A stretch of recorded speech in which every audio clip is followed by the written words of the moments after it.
song he did that's on Grand Theft Auto. That's what you're asking? Yeah. And Boro Banton had better than them on Yeah. there. Better than Yeah. them? Better than Yeah. Same Chopper rhythm. had set it off. But he starts it off like dum dum Liberty City.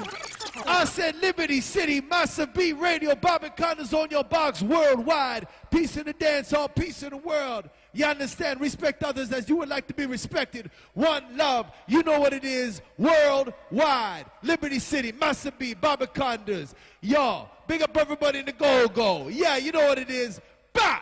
Love, peace. Massive B Radio, that's what the signature is. That's what I said, busted 2 times on Massive B Radio. Bobby Konders on your box. I say it again. Bobby Konders is on your box. That's where we at. That's where it's going. That's what it is. This is worldwide. Let's go, Boro Banton. My brother from a different mother. That's what I said. Boro, talk to them. Boro Banton. Better than them. Better than them. Better than them. Better than them. Better than them. Better than them. Better than them. Better than them. Better than them. Better than them. Better than them. Better than them.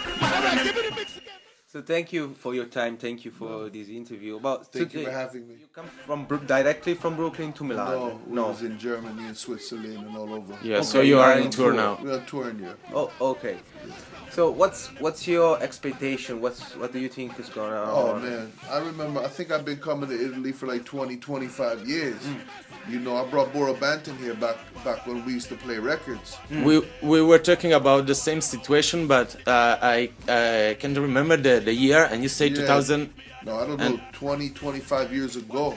25. I don't know how long ago it's been. It's been very long. It was with Ital Sound and Boro Banton. Yeah. In Aquatica. In a water right? park, yeah. In a water park. Yeah. What year was that? I don't remember. I was there, but I can't And remember I think, the year. I think like maybe 12 or 13 years ago, I did New Year's Eve Yeah. in Milano. And it was a couple thousand people, and enough dancehall queen and everything. Yeah. So the I vibes- remember. No, Italy's love. It's all good. You know what I'm saying? Good my time for records- Italy. Yeah, it's great. It was a Every good time time. we come to Italy, Milano, the vibes are good. You know, just from the fact that I know when we used to press records, put out records, they used to come to Italy, and the people used to buy the records, and the crowd has been. Massive B. Give me la la la la la la la la la la. A song about introduction. Give me la la la la la la la la la la. Wom. I feel so high. The way she lift me higher, me no need wings to fly. She take me higher than the moon of Venus and Mars. Me chocolate, me cocoa brown, me Mary J and Star. Right. Yeah, like So- Massive B starting like Yeah. Massive B Records and sound system started around 1991, 92. 92. You know, Okay. Yeah. And then, but I was a DJ before I start Massive B. But a lot of people just think I was like, say, house music. No, I was a DJ. I played all kind of music. I like all kind of music. At that particular time in the middle to late 80s, I produced some big house music. And it got me popular with the house music people. And I liked deep house music. But then I produced some other house music like acid house. And I put some 12-inch records out on New Groove Records. And they did very well. And people kind of, people liked them with this poem.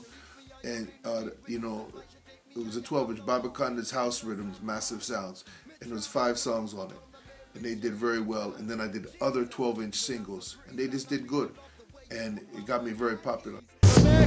Sanakan. Man, that a youth was a righteous man. If you're happy and you love it, you can put up your hand. Man, I make me hear it from the firehouse, man.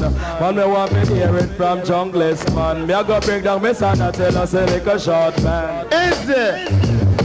Susie mama, she a Japanese, I'm a black man. Soul music. Okay. I'm like, okay. I like all kind of music. And in New York in the 80s, when I was DJing, house music was big, you know? So I was going to reggae dance and everything. It's just that I had the opportunity to do house music, and I did it. Okay. You know, I was young, and that was my first opportunity to go to the studio. So I kind of took that opportunity, and did it. I didn't have the opportunity to do the other things, and then after a couple years, that's when I started my sound system. It's just like I did some reggae hip hop stuff, and I just wanted to do some authentic reggae dancehall music, and I wanted to, like, after doing the house music for New Groove, I just wanted to have, I put some house music out on Massive B too. I wanted to have my own label, my own record label, you know, cause like I grew up, my family is not in the music business. They're working people, it's regular people, you know, and to have a record label, I did not know how to do it. You understand? Yes. My So daddy, you're starting for the day one. For the beginning, me alone, one man soldier. Yeah. And even as with sound system, it's like in DJing, it was just me alone. Okay. Trying to understand this business, and then trying to, you know, get a record and to press it.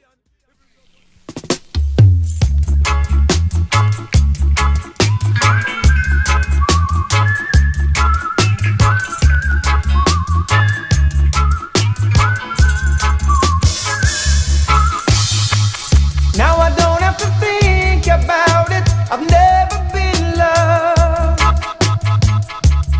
I only dream about it and wonder. Well, I did a song called Mac Daddy in '92, and then I did '93. I did Super Cat Get Her Red Hot.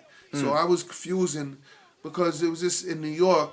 It's things that is kind of connected. Yes. Yeah. You know what I'm saying? We're connected, sure. and obviously you have the hardcore Jamaican thing. Yeah. But then you have, it's like a block party. Yes. On a block party in the neighborhood. Yes. You might play dance music. You might play To Be Real, Sherlyn, Frankie Beverly and the Maze, Before I Let Go.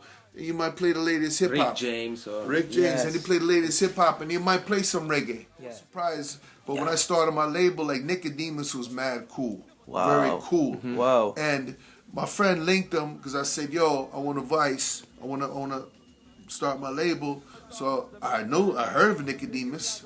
You know what I'm saying? Who hasn't? He used to be in New York all the time. So a friend found him. He came, and we just, you know, agreed on the price, and I voiced him in the studio. And then after I got to know him, then he used to come hang in my apartment, and we would just voice dub plates and drink and smoke weed and hang out. I think it's an economic thing. Okay. Whereas people from Jamaica aspire in the 70s to go to England, or the 60s. Yes. In the 80s, then they started 70s, 80s started coming to America, and they have the American dream. The American dream, yeah. Okay, Demas happened to be in New York and Brooklyn. I just happened to be fortunate enough to meet him and become friends. And then he would come to my studio, same as Half Pint.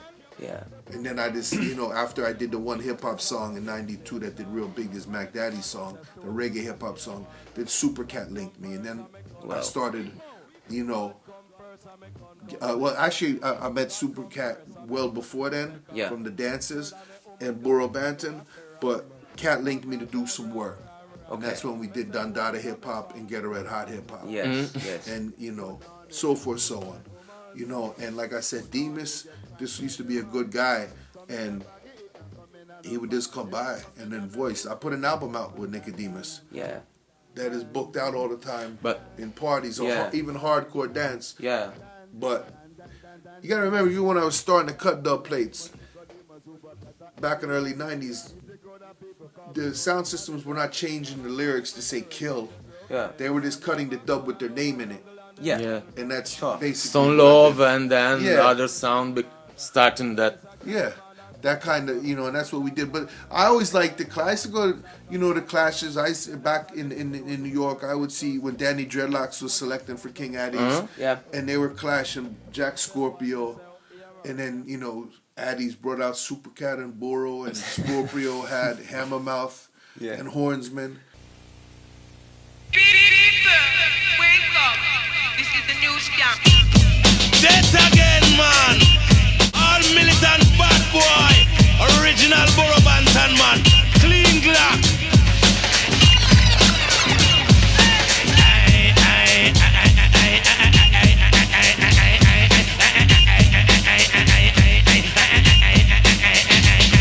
Never talk about me brown, Jaja knows.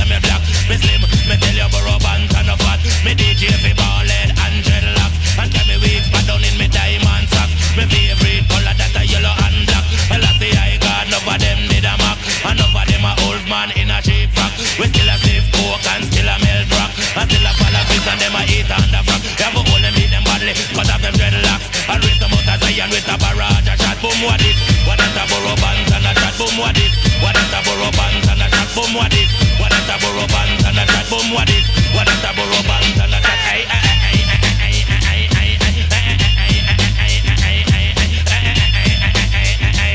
Biggie lived 2 blocks from me in Brooklyn. Yeah. Yeah. Wow. 2 blocks. I was on St. James and DeKalb. He was on Fulton in St. James. Wow. But I was a reggae dude, but I knew who he was. Sure. You know? I think, well, more so now. But a lot of people that follow the Clash thing in New York are maybe into a certain way in a certain set of songs. Whereas I notice when I go to Europe and hosted Rhythm Clash, the people are more into a variety of more music, from foundation to up to the time music, where New York people and Clash people have a certain way they just like it. And it may be very small box, they want to hear certain rhythms and blah blah blah. Okay. Whereas I like the European way because it's even just more about the music and a bigger selection of music. Yeah. You have to understand, the people from the 90s and early 2000s might be 40, 50 years old right now. They're not partying. Music is a younger generation thing. So in order for your craft as a DJ or a sound system man or a producer, you have to somehow try to move with the times. Like if you're going to do music, how can I entertain? And say in Brooklyn, we keep party fires. Massive B playing in Brooklyn on Sundays for 25 years. We keep Fire Sundays for 15 years. But say over the last 5 years, now when the music played from 12 to 4, we used to do 1 hip hop set. Now we have to do 2. Okay. Because the younger generation wants to hear hip hop, and that even could be, but I could say Jamaicans. They might be from Jamaican heritage, but they're American kids. American kids, yeah. And that could be from Haiti, Africa, wherever, but the kids in New York or Brooklyn want to hear hip hop, and they don't want to hear as much foundation or reggae. Okay. You got to remember, if they're 23, that means they were born 1995. They didn't grow up, they didn't really hear Dennis Brown or Barrington Levy. Life is a circle, but it's not going to come back to that.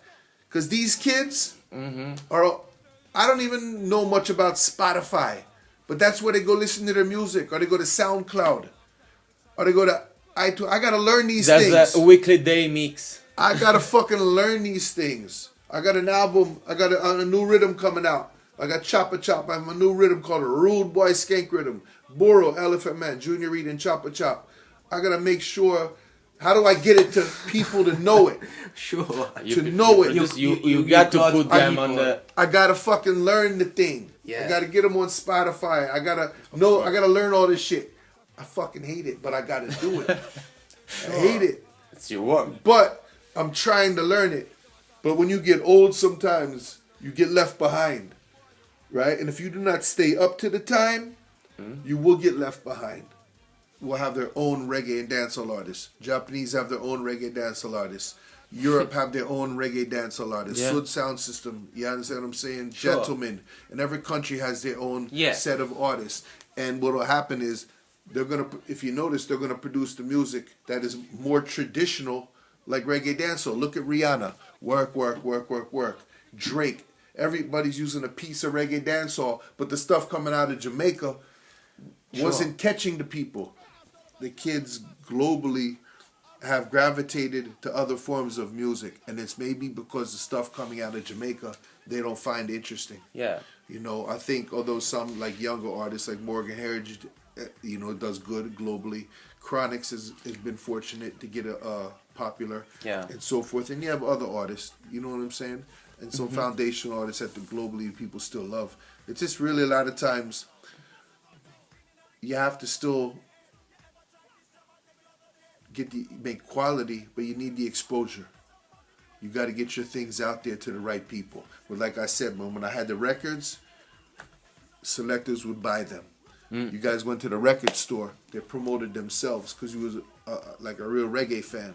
Now, we might make the music, but it's like we have to learn how to get it to the right people. Rhythms that came out in the 90s and early 2000s, for some reason globally, people gravitated more to. Where the rhythms coming out now in Jamaica, for some reason, the people globally are not into as much, and they're even gravitating more towards reggaeton, Afro beats, soca. Friendly. The beat has a lot to do with it, and then how the artist performs the song. You know, in the 80s, Yellow Man's doing zunga, zung, zunga, zung, zung. Yeah. Nicodemus doing Bone Man Connection. You could follow that. Yeah. You know, when the artist is going, know what the fuck you said? You know? And then the beat is going, people can't really dance to it maybe. The foreigners, you know, and that's why the music, you have a lot of stuff that just, you know, the last 10 years it has not been as popular. Now this is the original Borough Bantan. Madder than them, madder than them, madder than them, madder than them, madder than them, madder than them, madder than them, madder than them, madder than them, madder than them, madder than them, madder than them, madder than them, madder than them, madder than them, madder